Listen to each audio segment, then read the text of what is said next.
Welcome back, everybody, to Mate Night, where we are reviewing films until someone invites us to the Cannes Film Festival. You are hosted by myself, Jamie, and as always, I am joined by my esteemed colleague, Fred. Thank you very much. Today is a new release, Transformers 1, the 9th installment in the film series of the Transformers franchise. We're going to spend the first 20 minutes of today non-spoiler reviewing this film. As always, we will then conclude that section with the fabled Mate Night Machine score, which, as everyone knows, it's never wrong. It's never been never wrong has before. been, never will be. After the reviews, we'll spend the rest of the episode sharing all the most important information around the film. So, Freddie, as a custodian of the Mate Night Machine, what score do you hope Transformers 1 is going to get? 5.5. What? 7.5. Ah, very good. Okay, wow, not a fan. Well, it wasn't for me. Okay. I wasn't the target audience. Yeah. But you didn't mind. I sometimes like a film to just give me something easy to swallow. Fair enough. I actually found that I could have got on board with that, but it wasn't easy enough to swallow for me. Okay. All right. Here's how I'm gonna preface this. 5.5, but it's not like I'm upset by this score. It's very much my enjoyment was 5.5, and that is with the understanding that this film wasn't for me. I wasn't the target audience. So here's how I approached it. How old would I have had to be to enjoy this film? I like that. Yeah. Did you come up with an answer? 9. Yeah, okay. Optimal age. Yeah, probably. So for me, and I want to be fair on this because I have reasons why I marked it lower, and it's not a bad film. This 5.5 is very much... I'd expect as a custodian of the Mate Night Machine, I'd actually expect the machine to give maybe a slightly higher score. But, so it's children's films, right? And children's films can be, or the best children's films are timeless, so you can enjoy them at any age. And I was looking at this and realizing that I wasn't enjoying it, and there were reasons why I felt that I would only have enjoyed it at that young an age. Like, I hadn't just recently matured to not enjoying this. I would have grown out of this by the time I was in secondary school, I felt. Yeah, okay, fair enough. Did you identify any of the... Yeah, I had a few. So, the humour was... I referred to it as very basic. Yeah. So, when I say that, I mean that it's like they wrote jokes which they knew weren't really funny. They were just kind of people saying things. Yeah. And then they would just deliver them as if they were jokes. And then when you're a kid, you don't really care about the content or the substance of a joke. You just laugh at someone. When you're expected to laugh. I totally agree. And I will even add to that. I actually find Chris Hemsworth, when he does comedy, it's always a bit like that. Yeah. I mean, in his case, although he was probably one of the main culprits of that style. Like where it was just supposed to be a bit schmarmy and cool, but he's a bit of a comic, a bit daft, yeah. Where it's like, this isn't really funny, but you're stopping, you pause, so I'm supposed to laugh and say it in a silly way. Yeah, exactly. Now there were the actual comic relief character, Bumblebee, was insufferable. He was really annoying. Yeah. He was tough, and but kids would like him. Kids, maybe though. I felt like kids up to the age of 9. Yeah, little kids. Yeah. And then you've got things like, there are other annoying side characters in kids' films, which I don't think are my favourite characters in that film. Yeah. But I still like moments. For instance, Olaf in Frozen. Some people love him, and obviously he's very marketable. I don't find him particularly funny. He's a bit schmaltzy. Schmaltzy? And schmarmy. And schmarmy. Olaf, the schmarmy little bastard. The schmarmy little ferret. So I still found some of his lines funny. I at least felt like the dialogue they gave him was funny. Olaf. Yeah, and in the case of Bumblebee, not so much. Yeah, he was irritating and not funny. So humour is one thing, but if you're wanting to enjoy a kid's film as an adult, usually the humour has to be pretty good. And it can be done. Can be done, for sure. We've got examples. Gravity Falls was one we were talking about a minute ago. Shrek, I mean... age-old It's almost like it's not made for kids, that, but it's incredible. So there's that. Now, There are also the character arcs and some of the character changes, without going into spoiler, that were very much black or white. So the actual story itself, so let's go on plot before character. The plot itself was pretty formulaic. And past a certain age, I think you can tell where it's going. And the character changes, so the development between characters, it's hard doing this in a way that is or isn't going to spoil, because I know some of this is given away. This is a story about the origins of Megatron and Optimus Prime. So most people will know that going into this. But the way that one character got from point A to point B felt very sharp. Yeah, I know exactly what you're talking about. And we know that's the direction you're going. However, Didn't feel like they thought very hard. It didn't feel natural at all. It felt very much like a click of a button, and it could have been done a bit better. Again, the story, we really knew where it was going for most of it, and some of the plot turns were a bit like, okay, of course, here we go, rather than me finding it interesting that that's the origin of characters that I am more familiar with. I found myself more often going, okay, all right, okay, yeah, fine, of course. Oh, we've added that little wrinkle to his backstory. I think that's probably where we differ a little bit. Okay.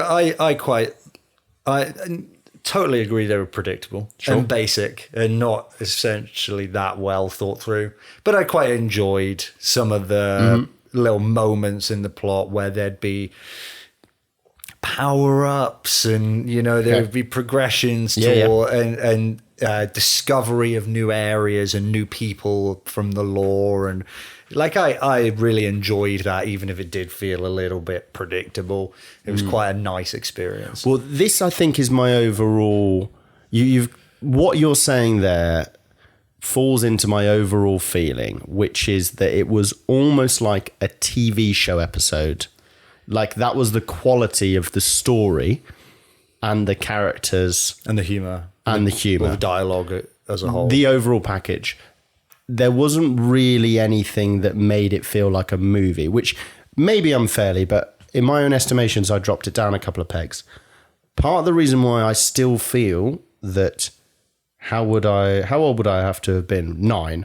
I still would have enjoyed this at some point in my life, because there are elements that are very enjoyable. Yeah. Namely, it's amazing watching transforming robots fight each other. It's great, and they animated it very well. It looked really cool. That's the thing that made it feel like a movie, was the animation. Yeah. They could never have animated a TV series like that. No, not to that level. And it was really cool. Yeah. Like, it was exciting. And I think another point I wanted to make is, if we approach this as, say, an adult is wondering what to show their kid, should you show this to your child, or should you take your kid to the cinema this weekend and watch Transformers 1? I would say at that age, if they're into action, then for sure, yeah, it would Definitely. Be a lot of fun. Yeah. Be a lot of fun for them, which I think is fair enough. That's what they were probably going for. Yeah.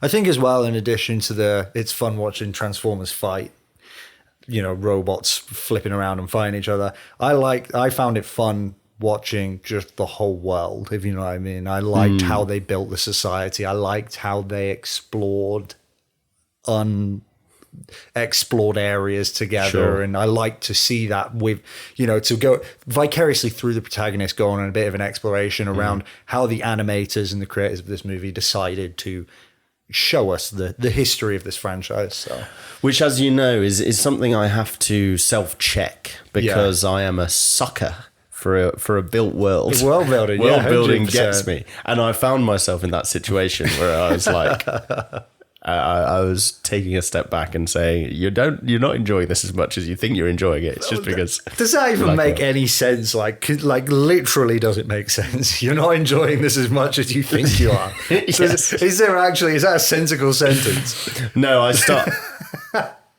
it was really initially, like, we got the panning of this new world, and I was like, I was rubbing my hands together and thinking, I'm ready It's for a funny you build-up. mentioned that Then I had because- to take a step back, and then some of the other issues arose. Well, if you get later in the film and that changes, then that's totally fair enough. But I missed the first 10 minutes of this. First 10 minutes. It was no. bad, yeah. I know, I felt like a right idiot. I've not watched the Transformers film, so I don't know anything about the world.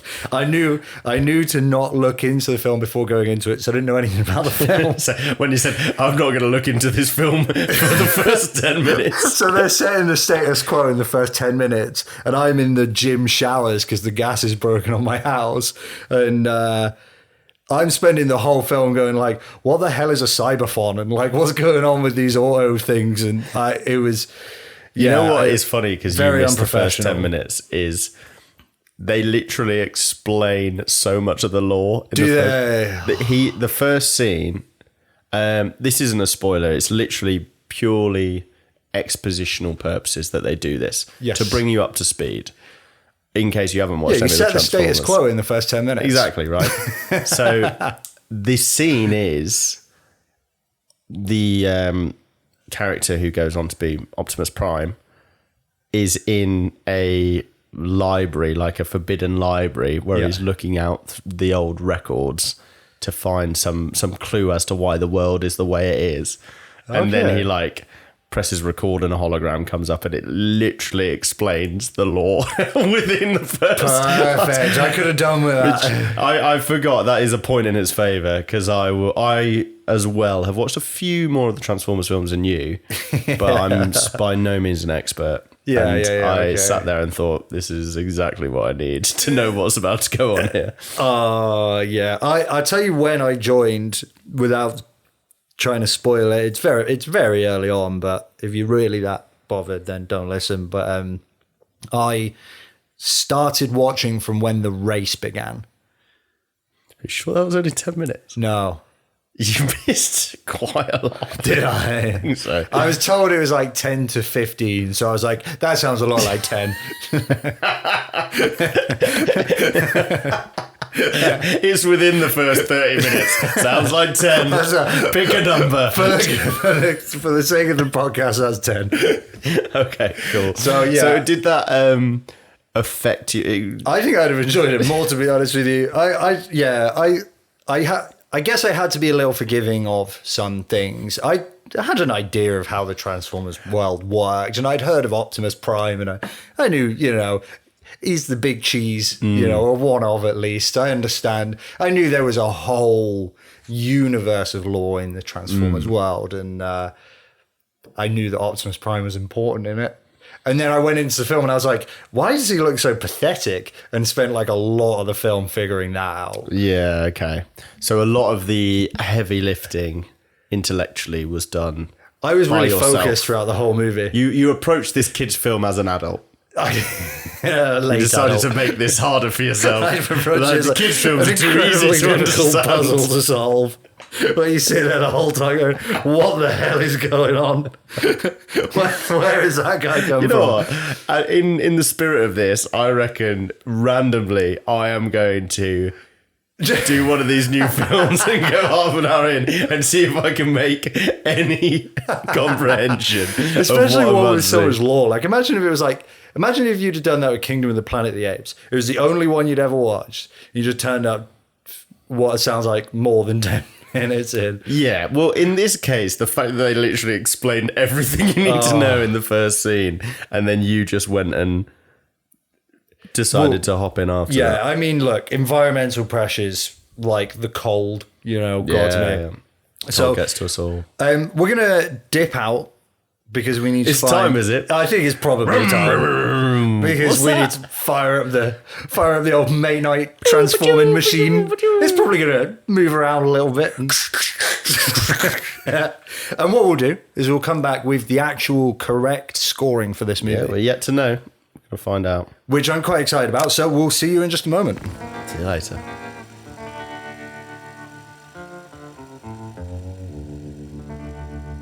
Okay, so We are but lowly custodians. we said you gave it a 5.5. 5. I gave it a 7.5. Plot. Okay, Lot. I'm gonna say 6. The reason is it didn't really do anything terrible, and it was just very by the book. You know what? There are some moments of excitement, like the race scene is pretty cool.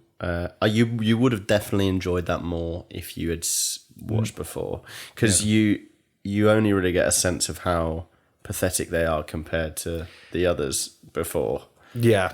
And you'd have come in and been a bit like, okay, I know these guys are. Well, I was trying to figure out why they weren't just transforming for like most of it. Yeah, okay. I was like, why are they just running the So fucking you'd have probably Transformers? only found that out Quite late on. It was quite a long way through the movie. For anyone who gets access to this, for long form listeners, you really realise that the people in the short form have been duped by Jamie's understanding of this film. The truth is, I'm embarrassed by my lack of professionalism there. No, but you know what? The These first things part, happen. I'll tell you where the first half an hour really does help as well. It's in your relationship building between Prime and Megatron. Yeah, I just had to accept they were mates. Yeah. You really like he covers for him. You like, and I know there was a flashback. Should we be a bit more clear then for this period in case anyone is listening? If you're a Patreon member, We're going to spoil during this little conversation before the Mate Night Machine gives us a score. So if you do not want to hear any spoilers, then I don't think we'll timestamp this. So just work out where it is that you need to get back in. So maybe, okay, so if there were a couple moments of excitement, I often feel like 6.5 is absolutely neutral. 6 is actually a little bit bad and 7 is a little bit good. Is there room for a 7 in your heart? Or is I err on the side of 6. Oh, I think right. it's more Go of a on 6. then. Some of the 7s you'll see on plot, if you compared it doesn't Probably be a bit unfair. Character. Yeah, it didn't really do it for me. Let's run through the characters we had then. Well, you mentioned something which like was really hard to avoid in the non-spoiler, but I couldn't agree more. Was the whole turning into Megatron, the bad guy, was fucking terrible. Out of nowhere. Like it was so, and they kept telling us, they were like, "I'm so angry about this thing, and so I'm just going to start killing loads of people." Yeah, they should. It's should. like what? His turn was on that point where he met was the complaining. Yeah, they met. Atreus Prom or whatever. And then Optimus Prime is talking about how they need to go after Sentinel-1. They need to make this right. He's like, don't you want to? Don't you want to do that? And then Megatron's like, I want to kill him! And it was like, whoa, all right. That whole scene was really weird, and that was wasn't the it? start. That was the start of, okay, so he's now gone over the deep end. But before that, he was just like a really sound dude. Yeah. And he didn't show any inclination of being that way wired. So It didn't feel like the character that we started with and the character that they wanted to end up with was the same character who went through a transformation. It felt like two different characters. yeah. Do you know what I mean? It didn't feel like it was the guy from earlier who's just now been through something traumatic. It was like, this is a completely fucking different person. Yeah, so character development on Megatron bad. Bumblebee I really didn't like. The female character, do you remember her name? E something. Have it up there. E-Sig. We'll call her E-Sig. E-Sig. E-Sig was fine. Elita 1. Scarlett Johansson. Yeah, she was fine.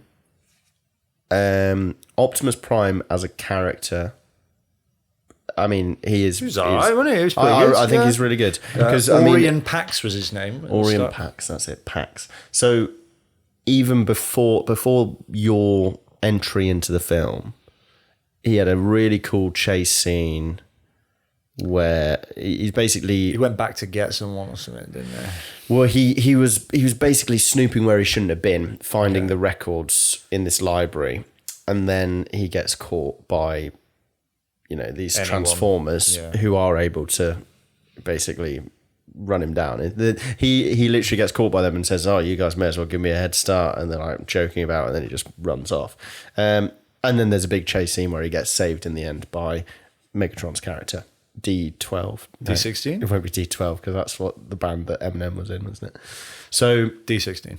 Actually, as a character, like he was gregarious, adventurous, and obviously he was worthy. Mm-hmm. I think he's Optimus Prime. I think he's cool. Yes. And some of the other characters, like the Primes themselves, They were cool, noble, godlike characters. Yeah. Obviously, the aliens they fought, their race were just, just bad guys. That brings up a quick thing I did want to critique about this film was the line between good and bad feels so black and white. Very, very black and white. It's like, these are bad guys, these are good guys. Go.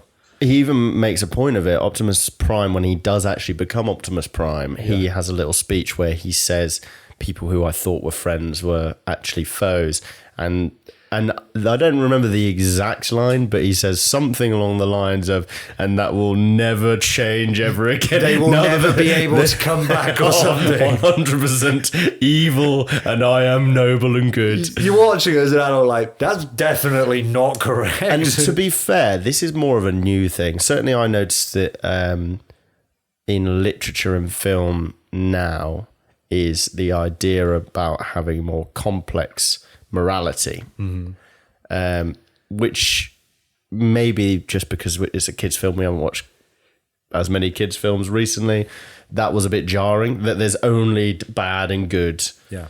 Because certainly now it seems like the trend is to make people a bit more murky. Yeah, I don't like it when they go too far in that direction. I like there to be some people that I can feel like I can side with morally. Sure. But sometimes it comes across to me as a bit, well, look how virtuous we are and how like almost sanctimonious the writer is in showing me this. Yeah, okay, I agree with that. I like making them nuanced for nuance's sake. Exactly, but what you kind of want is to put them in situations where they think they're good, and then it's kind of, it's a bit more complicated than that now because, well, you've got to kind of choose. It's reality, and that's a bit more satisfying than just where I feel like I'm being fucking spoon-fed, like, this is how the world is. It's these people aren't good and these people aren't good and these people aren't good, and that's my story. Fucking great, thanks. Yeah, I mean, Sentinel-1, do you think kids would not have got the twist? The Sentinel Prime. Sentinel-1's a bloody piece of tech. Sentinel Prime. Where he ends up being a bad guy. Yeah, which, I mean, I don't know about from your perspective, but for me, the minute that he came in and congratulated them after the race, I was like, well, 100% he's a villain.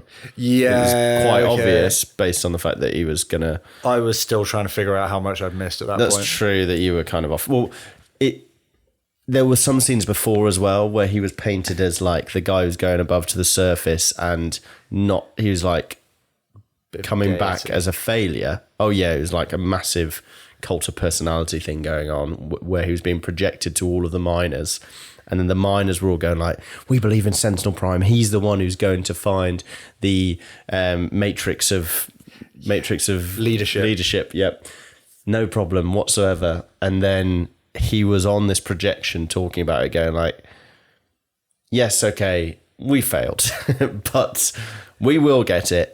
And the way he did it, you got the sense that, this guy's obviously not trying. Yeah. This guy's going to end up being a villain. And then when he saw them and came down, and he was talking about how he was going to use them for quota, you were like, okay, I see where this is going.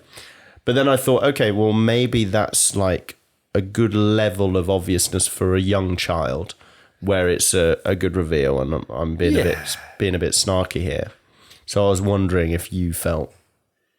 No, I think that's totally fair. Yeah, I think that's a good assessment. I think that he was... Because, I missed the very, very start, but there was a level of complexity there that felt... I think it was right for the target audience. It's like we said time and time again. I think that the thing that impressed me about this film really was I really liked the visuals and the world building. I really liked those things. And I thought that the plot was fine. I thought the plot was good enough that I could enjoy it pretty easily. Well, we've given plot a 6. I'm talking character now. Yeah. So I reckon then give it... We're trying to be objective though. Yeah. Give it the benefit of the doubt. So Optimus Prime's a good character. I think Sentinel Prime then is a good enough character for a kid's film. So the question we need to just be clear on is, are we ranking this based on how good they've done at achieving what they've set out to achieve, I guess? That as well as how it fits into the broader scope of either the genre it's in or just films generally. Like some people set out to achieve something which you don't agree with and you're like, that's shit. For instance, Joker Folie à Deux. They had good intention. not they had good set out to intentions. do They something. kind of realised their intentions Yeah. in many instances. Whereas in this case, I think we give them some benefit of the doubt for character, because whilst the turn was a bit easy to spot, for kids, maybe Makes maybe sense. not. Okay, question. Best kids films you've ever watched, Mm. would they have spoon-fed it in that way? Would they have balanced it that well? Or would they have done it in a different way, aimed at the same audience? So like if Shrek was aimed at 9-year-olds, if Gravity Falls was aimed at 9-year-olds, do you think that they would have gone about it in a more effective Okay, I manner? can give you an example which did it better, was Frozen. Yes. The betrayal of Anna, is it? Is think- Elsa and Anna, is that right? I think it's close to Anna, but it Something could be like Anna. I think it's like Anna. Anna, yeah, maybe. The brunette. Yeah. Her betrayal by the guy who's the prince who Yeah. wants to end up taking over. You That was didn't better see that done. coming at all. And that's the same target audience. Like you could have Yeah. guessed like maybe something was up, but they did it in a way where it made sense that it happened, Mm-hmm. and yet they hadn't made it like really obvious that it was going to happen. Which is, I think, the best twist. Like the best twists are ones where you look back and it completely makes sense the whole that's time. so fair enough. But I didn't spot it. And that's an coming up. example in Frozen of a kids' film that does a well executed twist. Okay. And it definitely does it way better than this. So what, like 5 or 6? I reckon 5, because happy with that. Bumblebee is pretty So annoying. fucking annoying. Sorry. Yeah. So And annoying. Megatron. Yeah, I Bit reckon dumb. it's, And that's quite an important character. Like even the Sentinel Prime, like it don't really matter as much as like Megatron. Like that's kind of one of the key parts of this film is Yeah. like how they become Megatron and Optimus. And it was such a lazy, terribly Yeah. written. Like, oh, now I'm just suddenly going to be so angry that I become evil, and I am switching that binary good bad switch to be just one of the bad guys now. yeah, for sure. Fuck knows why. All right, we've got dialogue, right? Dialogue. I think we're going to be a bit rough here. I think dialogue is worse than character. So I think if you put the jokes, 4's fair. Ballpark. Because there's no egregious slowing down of the plots with poor, Yeah. just or not slowing down of the plot, but dialogue that just doesn't fit, yeah. like it was with Trap, where you're like, this doesn't work. Feels What is unnatural. going It on? feels weird. Yeah, this was like clunky and corny, but it did drive the plot forward at least. Yeah. So I don't think it can be. It wasn't terrible, but it was not good. Yeah, none of the jokes were good. Yeah. The cheesy lines were bad. Like, I'm not a fan in the Transformers films anyway of like the gods complex moments where someone gets resurrected. It happens Okay. almost every time. It's always Optimus Prime. Is it? Okay. It seems that this Primus figure Best mates with Optimus. just kind of resurrects him willy-nilly. And in all of those scenes, there's like some, heroic speech. well, like you some would tagline. expect so. Yeah, that's fair enough. But- that's fair enough. Doesn't so do it for me, though. dialogue then. Yeah. I think that I agree with pretty much everything you said there, and I think it sounds like a 4. Give it a 4. Okay, performance. Shall we just go? This is voice acting. We can try. Okay. I So- think that I can't stand Chris Hemsworth when he tries to be funny. I used to like it when I first started watching the Marvel, when MCU first became a thing and you first got Thor. And then I watched Thor Ragnarok, or it could have been Love and Thunder, as one of the later ones. okay. And he was trying to be really, really funny in it. And I've just, from then on, just found his humor insufferable. It was the same in Furiosa. It was the same in this. I just can't stand it when he tries to be funny. Right. Okay. So you don't like his delivery. Basically, that's his delivery. And it's his delivery of the humor, Okay. yeah. So we get bad marks on that. I can't say I've really noticed it that much, but it seems like it's a personal vendetta you have against him. So I'm not going to get in the way. We'll allow the machine. Mark it down. The machine will decide. All right. So who else did we have in there? D16's vocal performance, I thought, was pretty good. Yeah, I thought it was good with what he had, which was a character that was not very good, all over the shop. I liked the performance of Sentinel Prime. Yeah, Scarlett Johansson did a fine job. Good. Steve Buscemi's character, I think, was Starscream, wasn't he? Steve Buscemi, unreal. So performance 6 is mixed, mate. 6. Cool.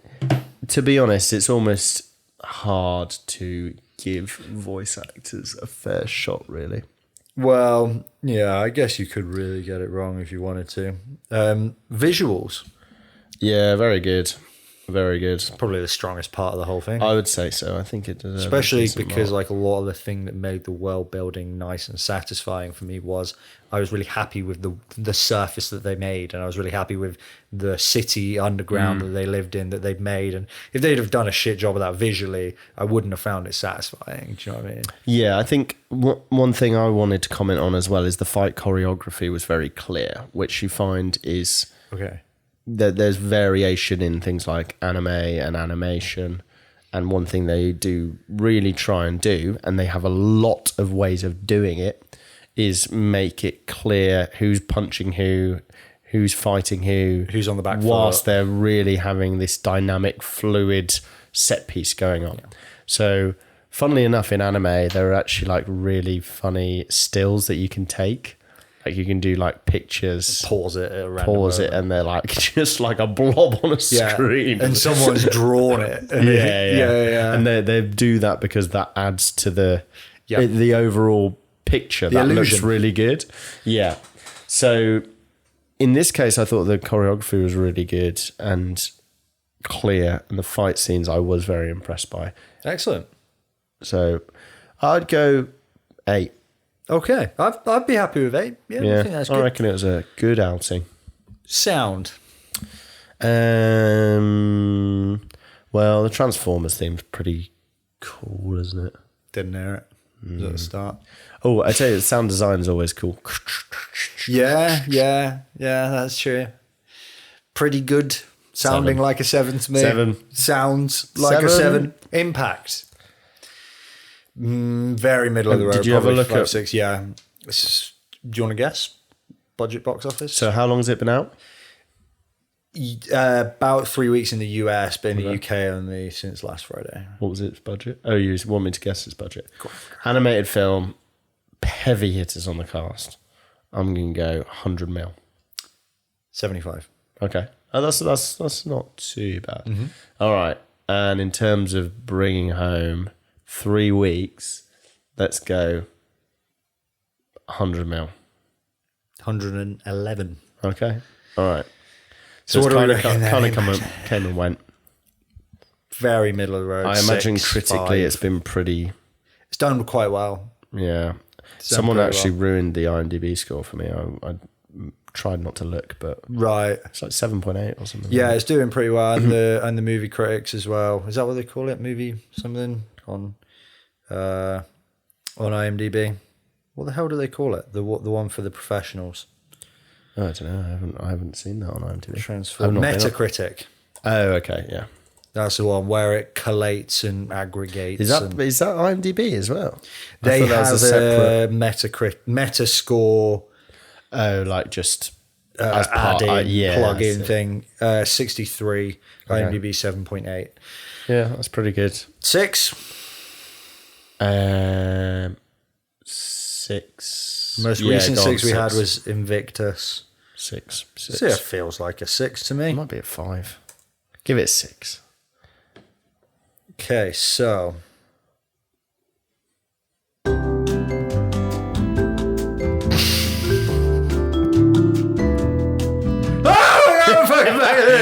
oh my Jesus fucking oh my god, we're glad holy smokes, folks. What happened there? Got out alive is what happened. I wish I there. hadn't have seen you like that. Yeah, well, you know, we won't talk about it live. Not that we're live, but thank God we are alive. We're alive. We've barely made it. It's a shame the Fox didn't make it. Anyway, so we have just got back from the Main Eye Machine. We have put the film in, the discussion in. We've put everything in. It's taken everything from us. But it's given us back something sacred. The Main Eye score. So, Transformers Juan. You know what? I have been really wanting to make that joke loads, and it's not even a joke. What, Transformers Juan? Just Transformers Mexican Juan. Transformers. I thought that exact same thing in my head. I was like, oh, it'd be called Transformers Juan if it was Mexican. It's not even like, it's like saying Transformers John. It makes no sense. Right, yeah, but John makes just as much sense vocally as well, doesn't it? John. Okay, well, we've got a score anyway. So we put it into Main Eye Machine. We've given it everything. It's come out with a grand total score. IMDb gave this 7.8, but the Main Eye Machine gave the correct score 6.11. Oh, you know what? That is almost the same as one we did the other day. Yeah, Deadpool and Wolverine got 6.11. Okay. Joker 2 got 6.14. That's it, hell. In Time got 6.16. You know what, right? Here's the thing, just to summarize, it was very visually impressive. It was aimed at kids and suffered for that. And there were some real problems with the dialogue, a couple of real bad problems with the character. But it did have some good elements for it. Yeah. You know what? If you're thinking, should I take my kid to this? And your kid is 9 and likes action. Yes, I agree. If you were not every 9-year-old would like it, but 9-year-olds who are a bit like we were, if you're listening, a little and you're slow. 9, If your 9-year-old's a little slow, take them to watch this. All right, thank you so much for tuning in. We'll see you on the next one.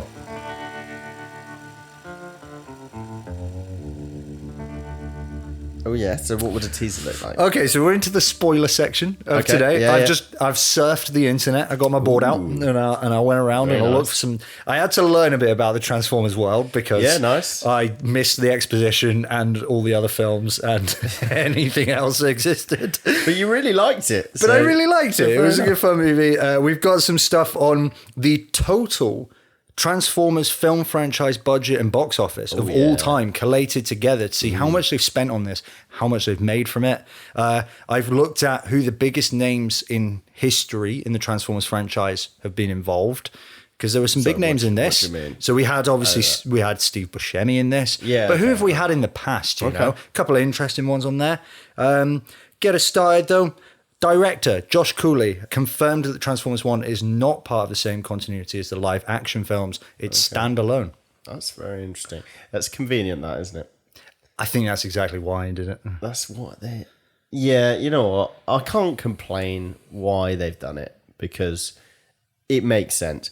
I think it's just the fact that it seems to be happening all the time now. Well, I can tell you how often it happens. This is insane. There are 8 recognized primary continuity families. However, there are another 10 to 15 that are considered additional within the Transformers world. Transformers. So how do you get that many? Because we haven't had that many films. Comics.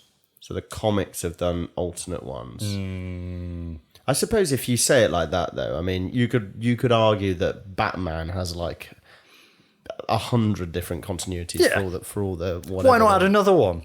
Just to make it more confusing. I did a little bit of let's brush up on the lore of Transformers, shall we? Go on then. And I could not get my head around it at all. It was the most unbelievably confusing. I got like 3 minutes into an hour and a half video and was like, I'm already lost. I did a similar. I didn't do it to the same extent as you, but I tried to watch one video before going to watch it.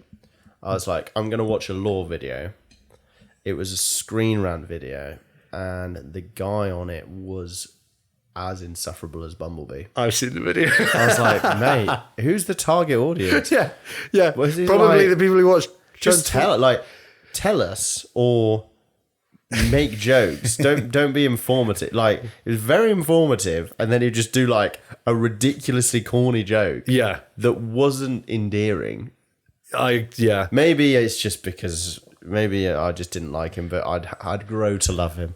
I got the same impression when I watched the video. Yeah, I had to but stop. I left confused and annoyed. Physically sick. So if you see this, Sorry, I'm sure you. I'm sure you're a great I'm guy. sure you cry yourself to sleep.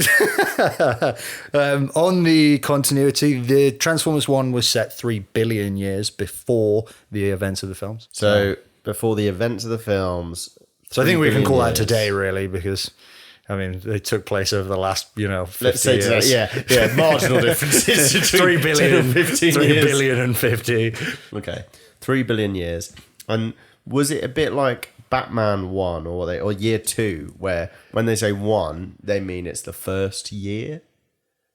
I don't know. No, you didn't. Probably no it one said means anything about that. it probably means one as in Probably this means is as in John. Juan. Mexican John Juan. Transformers 1. All right. Transformers 1 is basically the origin story of Optimus Prime and Megatron, but what I didn't know beforehand was the Decepticons. So I don't know if you've watched a couple of films, so you probably know this, but basically the Decepticons are Transformers. They're just bad Transformers. And then the Autobots are the good guys. Yeah, so my understanding, my just below surface level understanding of the Transformers franchise is of the Autobots and the Decepticons, who are the main protagonists and antagonists in the first Transformers film. And I believe the original good and bad in the TV show. So there's the TV show, which actually is based on the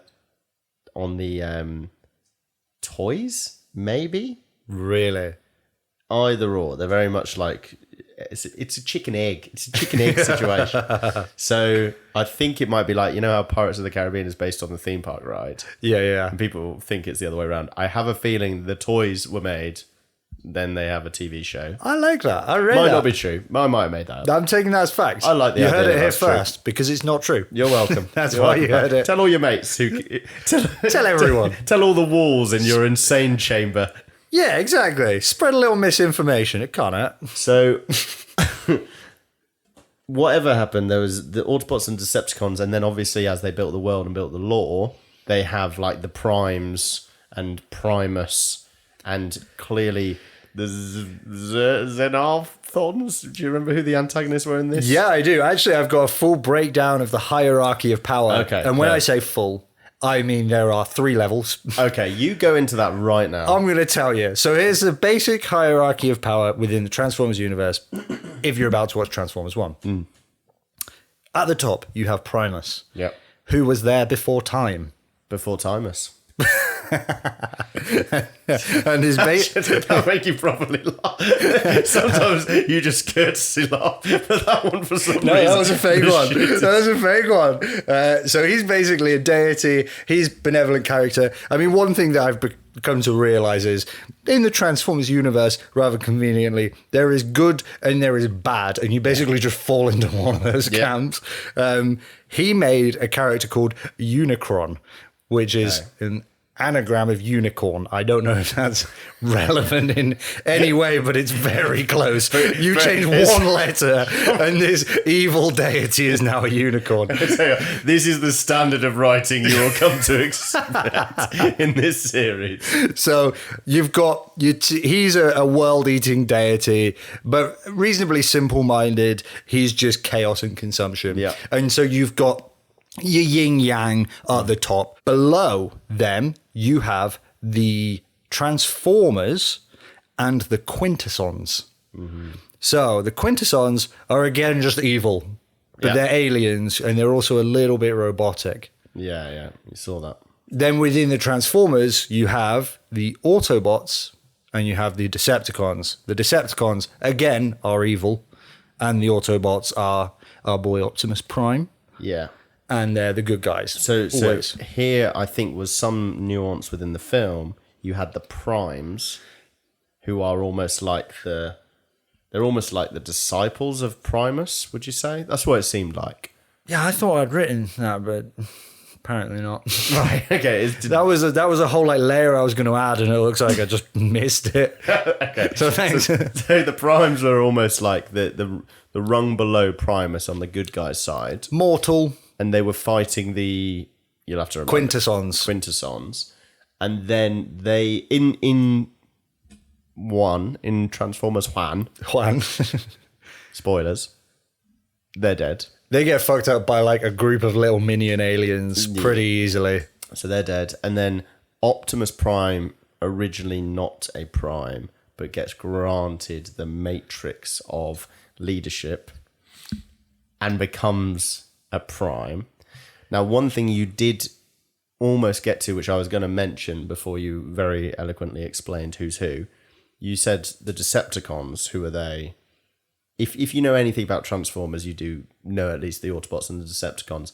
What I found interesting is that when Megatron does his like speech at the end to say, "Come on, cronies, let's go," he specifically says like, "For all those who are tired of being deceived," and it kind of felt really out of place if you didn't know they were Decepticons. Like obviously they put it in because they're the Decepticons, so they feel like they've been deceived. Okay. But it's funny because knowing that, like the actual use of the phrase was so out of place. Like it just was like, oh, we better shoe in that's the origin of their name or something. So it was quite funny. But yeah, generally speaking, in the films I've watched, it's Autobots versus Decepticons. And the Primes are the kind of main powerful leaders. They're like double the size of your biggest typical Transformer. And they're supposed to be badass. Although I gotta say, being introduced to Transformers 1, watching 12 of them, the most powerful Transformers that they could have in a room, they were like, oh yeah, we almost won, and then we got betrayed by Sentinel Prime. But I was still thinking like, there's still 11 of you. Like, how the hell did you all lose in that situation? That's just ridiculous. So, Sentinel wasn't a Prime, was he? So then how did they lose? So they had 12 of them. 12 of them and Sentinel. Sorry, I get what you mean by 11. So he stabbed one of them.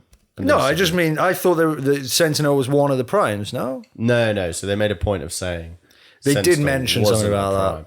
So right. He was like a steward. He was like a valet. So the 12 most powerful Transformers, the Primes, go into a room with a non-Prime Transformer and lose. Mm-hmm. It just was... I was so confused. I was like, these are supposed to be... Oh, well. We didn't give it a good plot score, did we? We didn't. Or character. What do you mean plot score, by the way? What are you talking about? It was the Mate Night machine. How do Transformers reproduce? When a man loves a robot. I don't know. Bit of Marvin Gaye. After the creation of Primus, early Transformers could reproduce using a mitosis-like ability, forming energized liquid metal from within their body. But once Primus deemed the population was high enough, he wiped this ability from their memories.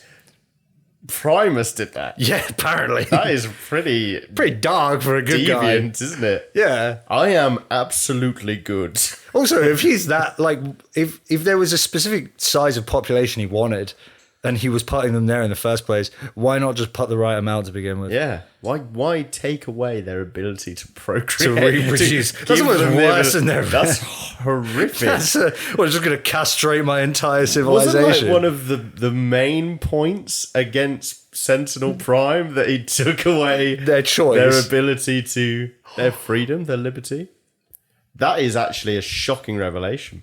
I hope it's correct. Did you hear that? Google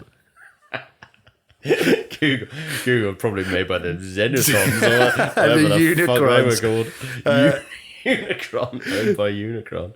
Transformers 1 released 20th of September in the US, 11th of October in the UK. I knew that there was sometimes a delay, but I didn't realize just how much there was. I was very frustrated about this. So I looked into why this happens. Okay. So basically, they just always want to release it US first. Most but of the time, then they release it strategically following that in other countries. So instead of just going like, the soonest day that we can release it in the UK after the US is 3 days later, they go, when's the soonest date following that makes the most sense? And they'll try and avoid other major releases. They will try and time it for holidays and things like that. And that's why, in this case, we are 3 weeks behind. Sometimes we get them before. Is that right? Yeah, not very often. But must depend on the production company, I guess. Yeah, well, when we get invited to Cannes, it won't even matter. That's so true. Because we'll be so sloshed. We won't even care about the films.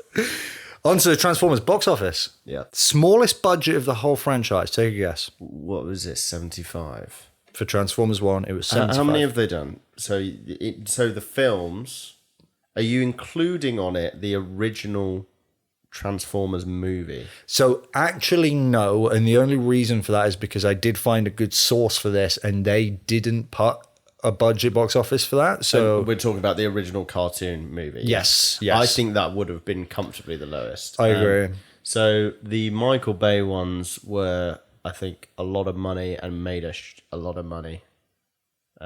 This is probably one of the lower ones, I guess. Outside of I'd say the first Transformers, first Michael Bay Transformers, and this, and then there are a lot in there that kept coming out that I missed. So, what are you going to lock in? I'm going to lock in a number. I'm going to lock in. So this was 75. I'll lock in 75. Correct, Amundo. So currently 111 million in the box office globally. So doing pretty well. Although if you double for marketing, not yet profitable. Whether that's true or not, I heard someone else doing it the other day. I keep hearing people saying. Okay, cool. So double for marketing. I know Mr. Sunday Movies does it, but I also know he is a big fan of Mark Kermode. So maybe Mark Kermode's just like influencing everyone into thinking that marketing is double. Because the one thing I don't really understand is why don't they announce how much the marketing costs? But they don't, and so it double is as good as number fudgery, though, isn't it? It does seem a bit round. Yeah. Double it.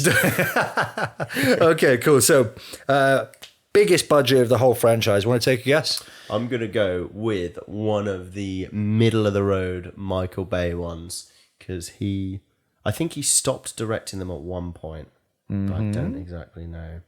I'm going to go the one with there's one with dinosaurs and King Arthur. Maybe that's the same one.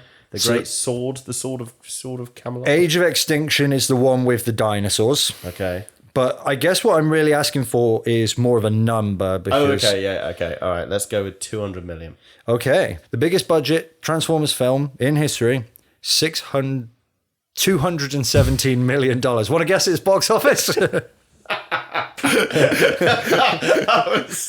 was such a rogue overestimation. So the box office for that one was in the 600. Might have been. Yeah, 650 million. 600 million. Okay. You idiot. Cool.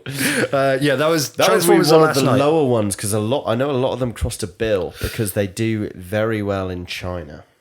And they start marketing. Well, do you want to tell me what the biggest box office Transformers film? I reckon one of them's crossed a bill. I reckon there's a billy in there, isn't there? 1 billion and 100 million. Pretty good. You want to go a little more specific? You're there. 140. 123. 1,123 million. Pretty good. That's a bloody good guess, mate. That was Dark Side of the Moon. However, Age of Extinction, which is the one with the dinosaurs, that was 1.1 bill again. 1,104 million. Wow. So there we go. Now, on to the big final question. What do you reckon the budget for the whole Transformers franchise has been? Can you give me how many films? No. Just guess. Right. Okay. Yeah. So we got 75 low, 200 high. I got 200 pretty bang on as well. I think you said 100 for that, didn't you? I said 200. Did you? Yeah. It's pretty, Jesus. Pretty unbelievable. Wow. You should be doing this job. Incredible. Get it more wrong, man. So 275. Let's say we'll go 120 average. And we've got, I don't have a clue how many films. And you're not including the old Transformers. Yeah, although from the look of the numbers that I do have on that is basically negligible anyway. Yeah. So 100, let's say 120 times 10 if there were 12. 2 bill. But there aren't 10, are they? So maybe like 950 million? 1.355 billion. Oh, wow. So the total amount spent on the entire Transformers film franchise has been $1.355 billion. Wow. What do you think it's made in the box office? I think it's going to be... Well, we've got... You got to double it. got double for marketing. 1.35 billion. So including marketing. That's not it. 2.7 billion. What the hell? Okay, go on. Box office, what do we think? Box office. So we've had a few billies. Pretty mad. Couple billies. Let's not get carried don't away. know how many films there have been. 8? Let's say 8. I'm making that. Yeah, there's 8. What's going on here? It's all there. Yeah, there's 8. Not including the cartoon that I don't have the figure for it. Yeah. Pretty good guessing going on. 8 films. A couple that were 2 bill. So 2 bill, let's say. No, a couple that were 2 bill. No, a couple that were 1 bill. One was 600. One was 100. And what have we got left? So we got 2.2, 2.8, 2.9. Yeah. And that's with 4 left. Let's go. That's the 2 highest. 800 mil. Or 750 mil will be easier. 1.5, 3. And I went 2.9. 5.9 bill. 5.397 bill. Okay. So there you go. Wow. So just to summarize, the Transformers movie franchise has cost, without marketing, $1.355 billion, but has grossed in the box offices globally $5.397 billion. You know what? Say what you want about Michael Bay. He does make money. Yeah, I know. That's like incredible. The Transformers franchise, how can you have 8 films that have made that much? Like, the thing about them is the average is high. Like, people forget. Like, as a kid, I stopped watching after the second. I watched the second and I was like, it was the first film I remember going out of the cinema and thinking, I actually think that was kind of shit. As a kid? First film I remember as a kid. You were born for this job, mate. Well, I don't know when it came out, but I reckon I was like 11-ish. Okay. And I came out and thought, was that not good? Have I watched a bad film? Was that not that good? And I didn't watch any of the others, but I just remember he kept making them, and they kept making like the more successful ones were to come. And I was like, who on earth is watching these? I know there are more kids, but franchises get tired. People get tired of watching them. Mate. Particularly if you're not...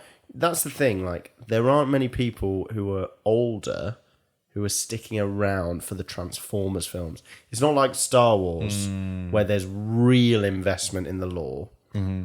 The fandom for Transformers isn't crazy developed. And there will be fans, of course, but compared to the other mega franchises, it's kind of wild how they've managed to make that much money. They've all been profitable, not accounting for marketing. Every single one of them has made money. For marketing, which doubles everything.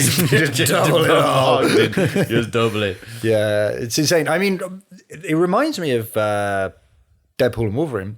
Yeah. You know, like, it didn't feel deserving of making that much money, and it didn't just make a lot of money, it made a staggering amount of money. I guess if they just keep raising ticket prices. Yeah, but there's got to be something about how marketable this stuff is. There is some pattern between Deadpool and Wolverine and these, because neither of them are especially good films. No. And yet they seem to just make so much money. You know what would have been funny for this is if you'd watched all of the Transformers films. I'm sad I didn't. I was thinking of trying it, but it's just a bit too many. I think when we try, yeah. If it was like 3 or 4, I'd have done it. I really enjoyed that for the Planet of the Apes ones. Just blasted through it. I'll be doing it on the next ones. The next one that's a bit when there's not 9 of them. Yeah. That was just... Because they would have been quite excruciating. Well, and we decided yesterday, didn't we? We decided, was it yesterday or the day before, to do Transformers 1? So I didn't have much time to watch 9 films. Megalopolis. It was, Megalopolis is no longer in theatres near me. So there you go. Unfortunately, one of the little surprise facts was that Steve Buscemi is in it, which obviously you know. But I'll go for it anyway. So this film, Transformers 1, has Chris Hemsworth, Scarlett Johansson, Brian Tyree Henry and Keegan Michael Key starring, but it also has Steve Buscemi playing Starscream, and it also has Lawrence Fishburne in it. Did you know that? Yeah, I could tell from his So, voice. some other major names that have appeared in the Transformers franchise. Anthony Hopkins was in the 2017 film with Mark Wahlberg. Great combo. John Malkovich. Yeah. John Goodman did a voiceover for one of them. Peter Dinklage. Is that right? Yeah, and Pete Davidson. Did you know that Orson Welles voiced one of them? I think it was the Transformers movie, the cartoon movie. Yeah, he must have been. Yeah. He must have been dead by it. Yeah, he was definitely By the dead time, because they were, 2000s when they first started the new ones? 2007 was the first one with Michael Bay. Yeah, It was 1986 for the Transformers, the movie it's called. Yeah, that's cool. Orson Welles was in it. That's pretty crazy, that. Citizen Kane. Yeah, our boy. Our boy. The guy that Maker we of a film praised that- so much. The maker of a film that was pretty old. People just like it because it's old. The only film that happened in World War II. All right. Well, thank you so much for tuning in, everyone. We got another episode coming out pretty soon on 12th Fail as part of our IMDb Top 250 series, as we're working through them all in alphabetical order. First Indian film ever watched. Yes. So So excited to talk about it. we will let you know in that episode if it was a good film, if it's worth watching, why it's in the IMDb Top 250, and maybe just have a bit of a lark around. So we'll see you then. See you in a bit.